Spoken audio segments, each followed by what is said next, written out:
sister, no, she wants to become. She already become Muslim, or she wants to become? She wants to. She's interested. Yes, and she wants to convince her parents. Okay, sister said that how can she convince her parents that she should become a Muslim?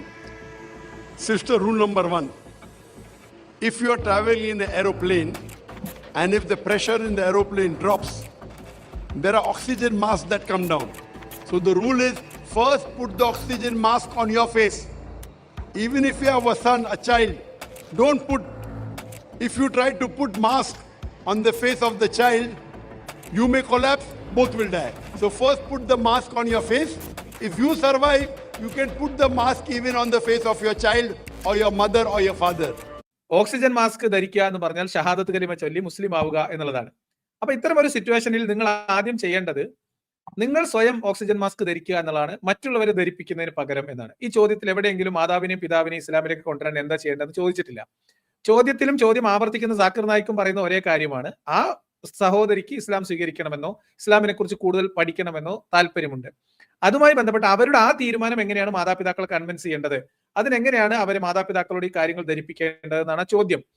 ഇനി എനിക്ക് English അറിയാത്തതിന്റെ കുഴപ്പം കൊണ്ട് എന്തെങ്കിലും അബദ്ധം പറ്റുണ്ടെങ്കിൽ നിങ്ങൾ തിരുത്തിക്കോ. ഞാൻ മനസ്സിലാക്കുന്ന കാര്യമാണ്, എനിക്ക് മനസ്സിലായത് ഇങ്ങനെയാണ്. അങ്ങനെ തന്നെയല്ലേ ശരി? ചോദ്യം മാതാപിതാക്കളെ കൂടി എങ്ങനെ ഞാൻ ഇസ്ലാമിലേക്ക് കൊണ്ടുവരാൻ പറ്റും, അവരെയും കൂടി കൺവിൻസ് ചെയ്തിട്ട് ഞങ്ങൾ 3 കൂടി വന്ന് ഷഹാദത്ത് കലിമ ചൊല്ലാം എന്നേ അല്ല. പക്ഷെ ഇദ്ദേഹം അവിടെ ക്ലിയർ ആയിട്ട് അതിനെ ട്വിസ്റ്റ് ചെയ്തിട്ട് ഈ കുട്ടിയെ ഒരു മാനസിക സമ്മർദ്ദത്തിലേക്ക് കൊണ്ടുപോവുകയാണ്. അതായത് നിങ്ങൾ മരിക്കാൻ പോവാണ്, മരിക്കുന്നതിന് മുൻപ് നിങ്ങൾ ഓക്സിജൻ മാസ്ക് ധരിക്കുക. ആ ഓക്സിജൻ മാസ്ക് എന്ന് പറയുന്നത് ഷഹാദത്ത് കലിമയാണ്.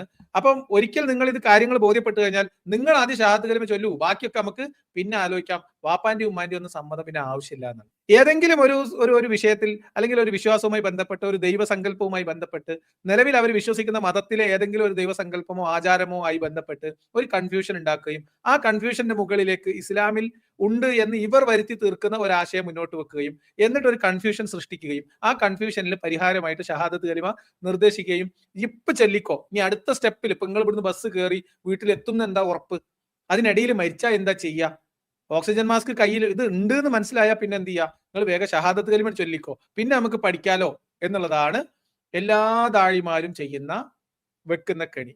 ആ കെണിയെ എല്ലാവരും സൂക്ഷ്മമായിട്ട് മനസ്സിലാക്കണം.